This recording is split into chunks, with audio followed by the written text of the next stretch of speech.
So, who broke it? I'm not mad. I just want to know. I did. I broke it. No, you didn't. Tom? Don't look at me. Look at Ben. What?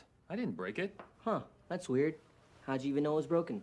Because it's sitting right in front of us and it's broken.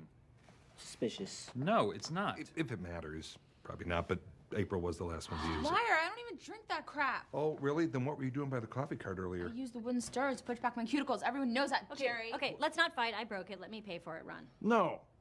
Who broke it? Ron, Don has been awfully quiet. Really? Yeah, really. I broke it. It burned my hand, so I punched it. I predict 10 minutes from now, they'll be at each other's throats with war paint on their faces and a pig head on a stick. Good. It was getting a little chummy around here.